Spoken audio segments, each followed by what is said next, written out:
Coming up, I'm excited. It's the latest edition of our program, the Hit Song Redux, the show where we go behind the top 10 songs from this very same week in a select year from the glory days of rock. For today's countdown, we're going to go back to 1983, but counting them down isn't enough. After we reach the number one spot, we re-rank them according to their all-time streams and views, to see what the real number one hit is since then. Today, we got a massive lineup in store with some of the most iconic tracks the 80s have to offer. But who's going to claim the number one spot? Could it be The Police, a Jim Steinman special, maybe a one-hit wonder, or the big movie hit soundtrack of the moment? Stick around to find out and make your guess in the comments. It's all coming up next on Professor of Rock. Hey music junkies, Professor of Rock, always here to celebrate the greatest artists and the greatest songs of all time. If you remember listening to Casey Kasem counting them down every week on the American Top 40, just willing your favorite songs to the number one position, you're going to dig this channel of pure musical nostalgia. Make sure you subscribe below right now. Click the bell so that you can be part of our Music History Daily straight from the artist. So it's time for another edition of our show, the Hit Song Redux, my favorite show we do on here. This is where we travel back to a golden week and the golden era of the rock and roll era and re-rank the top 10 songs of that specific week based on how much the world has listened to them since their peak position on the Billboard Hot 100. As always, we're including artist interviews, in-depth commentary, as well as your stories, your comments, your dedications. So to be certain, this is not my personal top 10. It's the actual top 10 from this exact week in 83. First, we count them down as they were, and then we run them through our recalibration process. It's based on streaming, radio plays, and views to find out the real top 10. I'm telling you, this is a lot of fun. If you have any guesses on who you think number one will be, the song will be, put them in the comments now or as we go throughout the top 10, and we'll see if you're right when we get there. As we get going here, I always have to give a shout out to my hero, the incomparable Casey Kasem, and his program, the American Top 40 Countdown. This show is really a tribute to him. So let's get into it. Let's talk pop culture for a second. Movies, TV, the whole bit. Let's get back to 1983 in the time machine here. So if you wanted to see a movie, and it was still playing in your town for that matter, Return of the Jedi for, the 10th time, released earlier that summer in May. Return of the Jedi. For all we knew, this was the end of Star Wars, so you had to make it count. Maybe it should have been the end. Or if you wanted to mix things up, you could also see Tom Cruise, a young Tom Cruise in Risky Business. And a time for risky business. Michael Keaton and Mr. Mom, what a great movie. Meet Dad. He's a real man. If you flipped on the TV, you can watch episodes of The A-Team.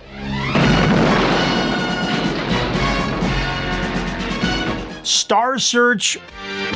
It's Star Search with your host, Ed McMahon. Or how about Friday Night Videos?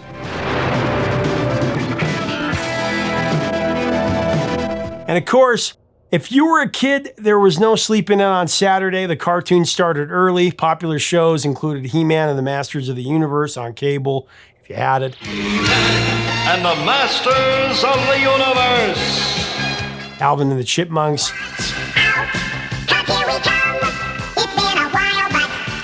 And since we already mentioned the A-Team, why not? The Mr. T cartoon was playing as well, and I pity the fool who slept in on Saturday mornings.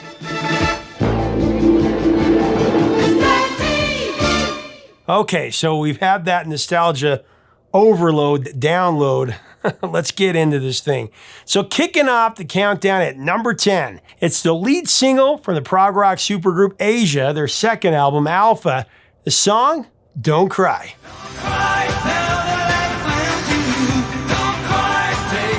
Now, of course, Asia consisted of guitarist Steve Howe, formerly of Yes, keyboardist Jeffrey Downs from the Buggles. There was vocalist and bassist John Wetton, who had played in King Crimson, Uriah Heep, and Roxy Music, and drummer Carl Palmer from the esteemed Emerson, Lake and Palmer. In a 1983 interview, Jeff Downs said that Don't Cry was the last song that they wrote for the album.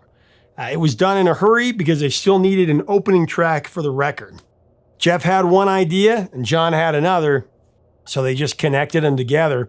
I was fortunate to be able to interview Jeff about this. Here's what he said about it. I think at that time we were probably cross-pollinating more with the ideas rather than just him doing one part and me doing another. So, at that stage we were actually sitting down, starting from scratch on an idea and start to create songs in that way. So coming in at the number 9 position, it's the Kings of Soft Rock Love, talking about Air Supply with Making Love Out of Nothing at All.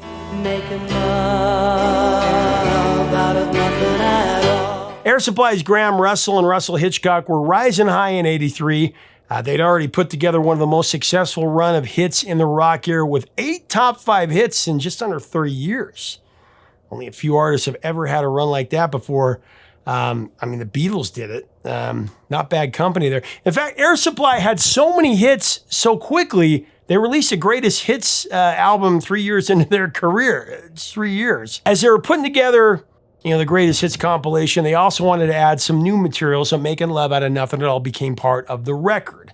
Most of the time, Graham wrote the songs for Air Supply, including most of their hits. This time around, it was Jim Steinman doing the honors, writing and producing this track. And actually, this is the first of 2 Steinman smash hits on the countdown today. See if you can guess the other one. We'll get to it later. Air Supply took Jim's beautiful, heartfelt love song and turned it into a full-fledged stadium anthem.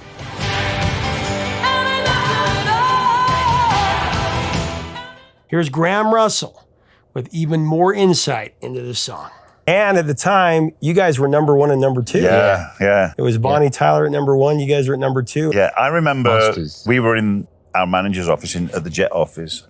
Jim Steinman called the office, and I got on the phone with him. And I said, "Hey, Jim, what's going on? You got number 1 and number 2. I said, you need to get Bonnie Tyler out of there so we can get to number 1. But it didn't happen.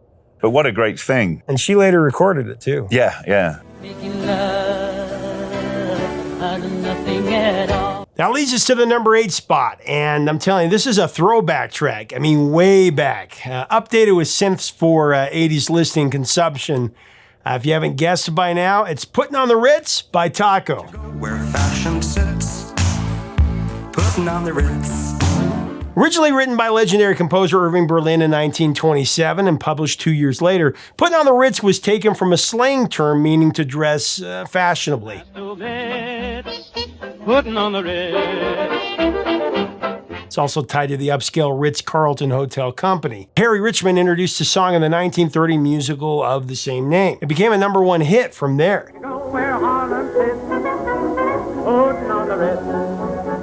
It was also famous for Fred Astaire in 1946 when he performed it in the movie Blue Skies. Now if you're blue and you don't know where to go to, why don't you go? Then fast forward to the 80s and we got Taco Alkers. And that's his real name. Taco's entire repertoire was comprised of older songs, including some by George Gershwin, Glenn Miller, as well as his own version of Singin' in the Rain. Just singing in the rain, what a glow. Yeah, very cool. So Taco grew up in Germany where he studied theater and dance, and he worked the European supper club circuit, dressing in formal attire and performing dance versions of American standards. Different types who wear a day coat, pants with stripes, and cutaway coat, perfect fit. Putting on the Ritz, that was from his first album called After 8. Became an unexpected hit after MTV put it in its rotation. Remember, they didn't have a lot of music videos when they started. And actually, the success of Taco's cover made Irving Berlin the oldest living songwriter to score a single in the top 10 of the Hot 100. At the time, he was 95. So at number 7, it's the 5th single from the biggest selling album in the history of popular music. Talking over 100 million copies sold. Yeah, Human Nature from the Glove One. Michael Jackson from his album Thriller was one of 7 top 10 hits from the album. Only 2 other albums have matched that.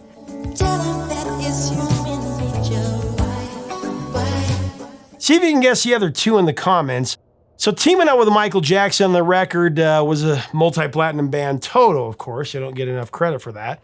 Besides creating a landmark catalog, Toto's well known for contributing to countless projects for other musicians. We talked about it before. Human Nature, this song was written by Toto keyboardist Steve Porcaro, also John Betts. Here's what he had to say about it, actually. It was real exciting, you know what I mean? And you have to understand, a big part of that was I was just a session guy, like I was on Off the Wall, like I was on Bad, and the albums after that, I was just kind of hired to do my synth thing, and I was already doing it on Thriller. The Human Nature thing just kind of was this freak thing that came out of the, this quirky thing that came out of the blue. Then once they were working on a song of mine, it kind of took on a whole other level, of importance to me.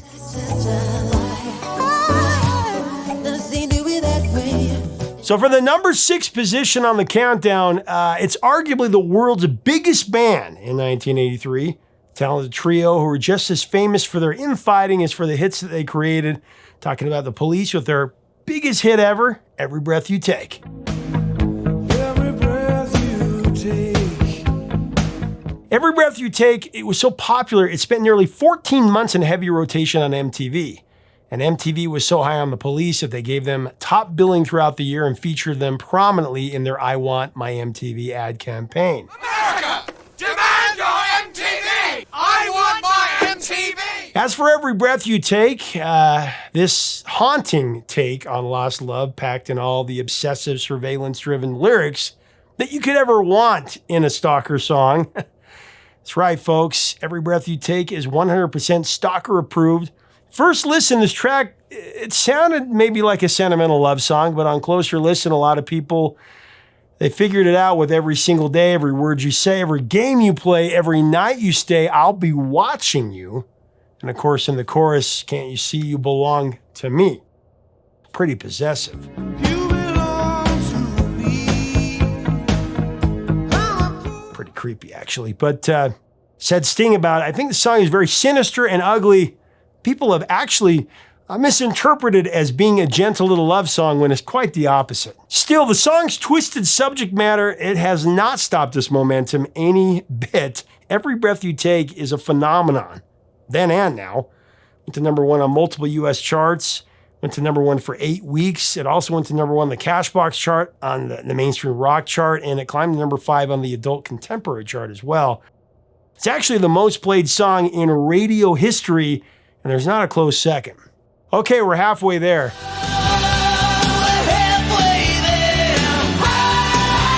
That's in a song.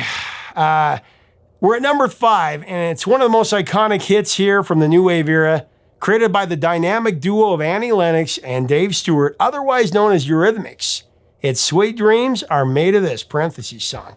Sweet dreams are made of these. As a kid, this was the song that actually introduced me to the brilliance of Annie Lennox and, my gateway drug to the sonic genius of Dave Stewart. Stewart once commented that most of the songs that he and Annie developed had both a dark and a light side. And you can really hear that divergence in Sweet Dreams. Annie hypnotically fuses the dark and the light, especially in the song's dark pre-chorus. Some of them want to use you, some of them want to get used by you, some of them want to abuse you, and some of them want to be abused. I mean, that's pretty chilling. Some of them want to be abused. Then she hits us with The Light, a lyrical sequence that Dave came up with that says, hold your head up, moving on, keep your head up.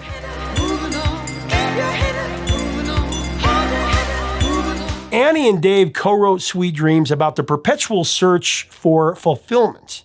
Ironically, the couple wrote the words after a lover's quarrel that Annie thought would actually end their relationship. I mean, hey, some of the worst fights ever have led to the best songs. Remember Thompson Twins a couple weeks ago. So Annie was in a depressed mood when she started to work on Sweet Dreams. You can hear it in her vocal, which was so compelling and challenging for its time. With Sweet Dreams, Annie Lennox established her, how do I say it, bewitching style. It left us listeners just begging for more. And many of you had a lot to say about this one as well. Said screen name William Wilkinson 6665. I was hooked the first time I saw the music video for Sweet Dreams. Totally amazing and innovative, and the best part of it, it had a cow.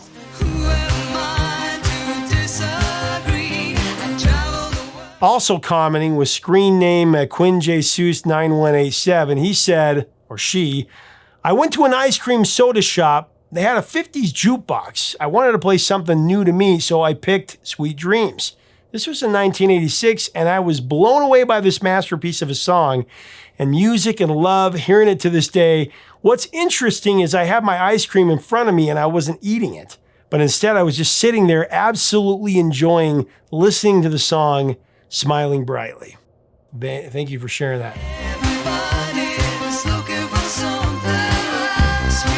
So heading into the number 4 spot, it's our second song written by the late, great Jim Steinman.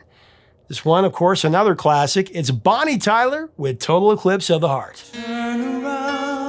Every now and then I get a little bit lonely. So get this, an early version of the song was written in 1969, and it was reportedly composed during a lunar eclipse. Later he named the track Vampires in Love because, yes, this is a vampire love song, said Steinman about it. If anyone listens to the lyrics, they're really like vampire lines. It's all about the darkness, the power of darkness, and love's place in the dark. You know, I gotta say, my mind was blown the first time I figured this one out. Wouldn't be until years later that Steinman finished the song to the point where it was ready to record, but ready or not, he still needed the right vocalist to sing it, which is saying something because, of course, Steinman consistently partnered with Meatloaf in the 70s. However, Steinman found his perfect vocalist in Bonnie Tyler.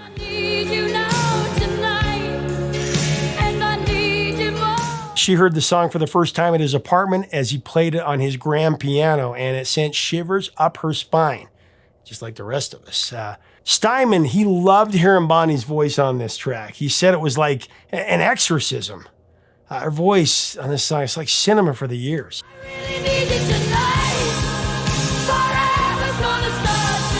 So when it was finished, this nearly 7-minute album cut became the go-to theatrical song of 1983, probably the decade.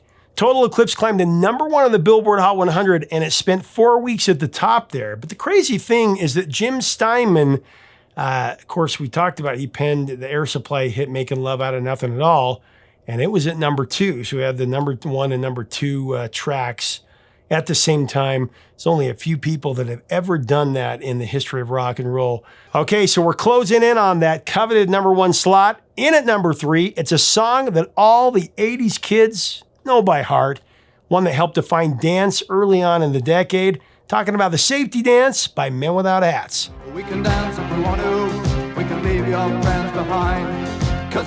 Written to be a protest song for getting kicked out for moshing and pogoing, as they called it back then. You can hear this track on Men Without Hats' 1982 debut album, Rhythm of Youth. The Safety Dance would be the biggest hit of their career. It reached number 1 on the U.S. dance chart. They also had another hit, Pop Goes the World, great song.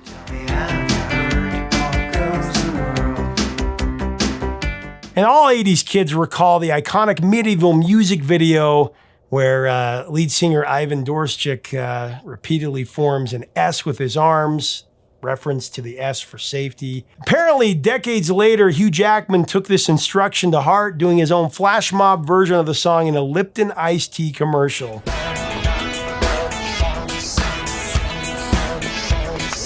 So I actually had the chance to discuss this song at length with Ivan a while back. Let's take a look at what he said about it. There have always been like misconceptions about the meaning. I know that I've heard people say that, they read into the lyrics and they say, it's about safe sex or it's about anti-nuclear war. Tell me about that, what it was about and where it came from. The song was written as a direct reaction to me getting kicked out of clubs for slam dancing, basically. For pogoing, right? For pogoing, which was the precursor of slam dance. The mosh pit, We'd get turfed. And so I literally went home and wrote that song about that. And you can act real rude and totally removed, and I can act like an imbecile. So in at number 2, the runner-up position, it's one of my favorite artists ever with his throwback to early 60s innocence. Talking about Billy Joel with Tell Her About It.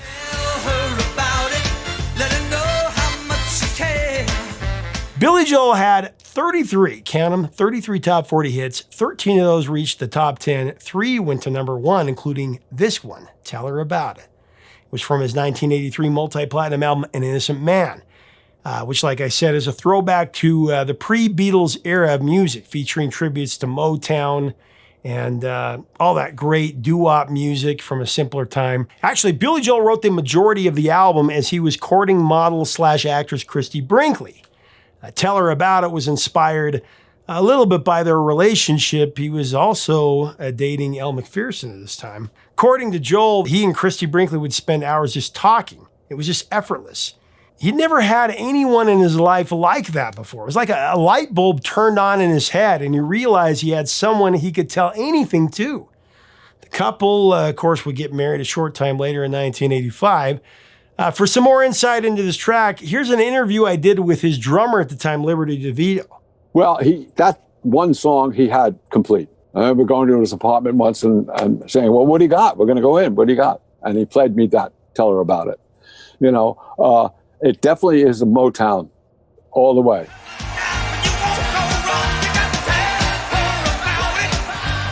All right, we finally made it. Number one song from this same week in September of 1983.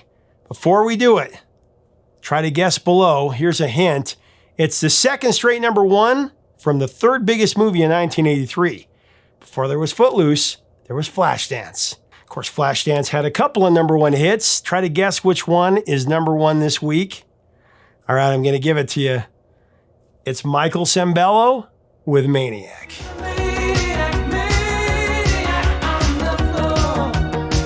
So did you get it? In 1983, Michael Sembello said it was a funny irony that Maniac caught on like it did. Especially since, in his own words, he didn't dance and he'd never been to an actual disco. Michael expressed pride in having a number one hit after working in the business for so many years. He'd been doing it for years before that. And he said that Maniac was just a song. And, you know, after that, he didn't want to rip off the record buying public by doing a carbon copy of Maniac just to make some money. Well, as it turns out, he didn't have to because Maniac actually was his only hit. I mean, the follow-up single did go to number 34, Automatic Man. But that was about it. He actually had a pretty cool song in Cocoon as well. I love Michael Sembello. I think he's great. Also, that famous Maniac scene in the movie, you know, when the dancer becomes the dance, that was actually performed by a body double named Maureen Jahan. At the time, it was a well-kept secret that Jennifer Beals did not dance in the film, but of course not anymore. So both Flashdance, What a Feeling by Irene Cara and Maniac were nominated for Best Original Song at the Oscars. However, Maniac was apparently disqualified. Said Sembello about it, I was nominated for an Academy Award and I was disqualified according to Academy rules because the song changed from the original and was not originally written solely for the film, which really pisses me off to this day. Well, pisses me off too.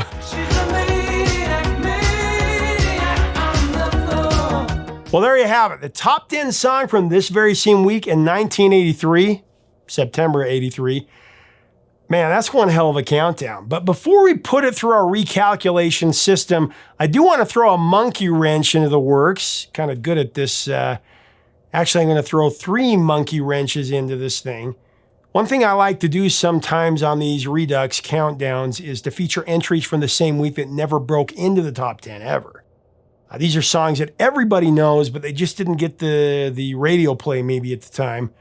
And sometimes they're even bigger than those in the top 10. So here are 3 top-tier tracks that didn't get their due back in the day. Coming in at number 96 in the Hot 100 the same week, that ultimately topped out at 56, is Sharp Dressed Man by ZZ Top.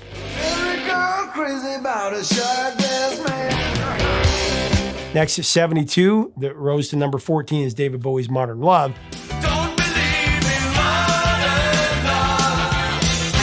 Finally, at number 70, on its way to number 16, you got Rock of Ages by Def Leppard.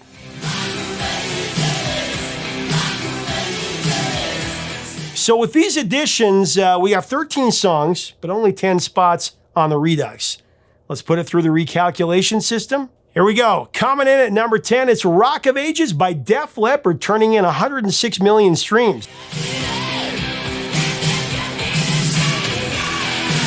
Next at number 9 is Men Without Hats with a Safety Dance, reaching 200 million streams. We can dance if we want to. We can leave your friends behind, 'cause your friends don't. Inching just ahead of them at number 8 with 204 million streams, David Bowie's Modern Love.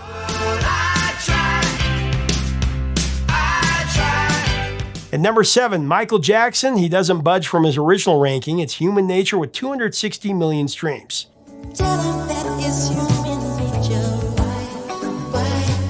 At number 6, ZZ Top and Sharp Dressed Man makes a remarkable 50-spot jump from its 1983 ranking, checking in with 629 million streams.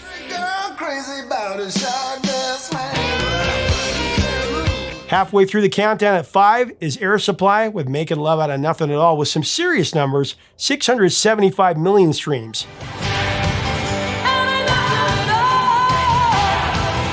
Next at number 4, it's Michael Sembello's Maniac, still going strong with 725 million streams.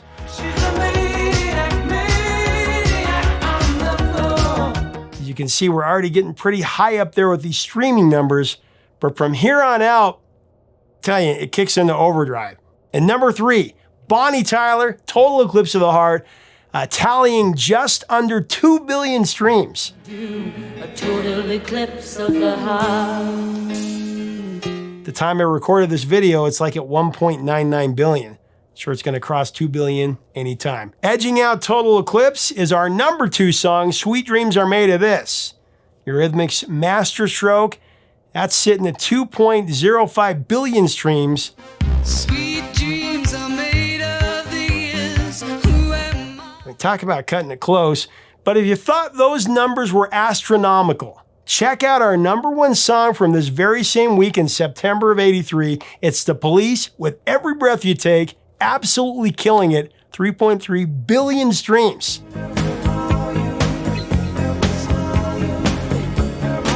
Amazing. I think that's the most streamed top 3 song of the 80s that we've ever had. I'll have to check that out and let you know. Okay, now that we've counted them down, let's see how these songs compare to the present day top hits. Here we go. You gon' see me sleeping in courtside. You gon' see me eating 10 more times. I really need you tonight. Didn't, but I do remember every moment on the nights with you.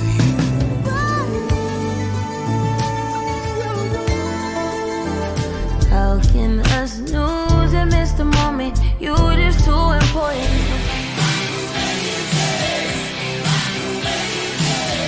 What do you think? Let us know in the comments what you think about that. That's the top 10. Make sure to share your memories of these songs. What do you think about the new top 10? What do you think compared to present day? If you like our content, we do invite you to subscribe below. We'd love to have you as part of our community. Check us out on Patreon. It's all about keeping the music alive. Until next time, 3 chords and the truth, my friends.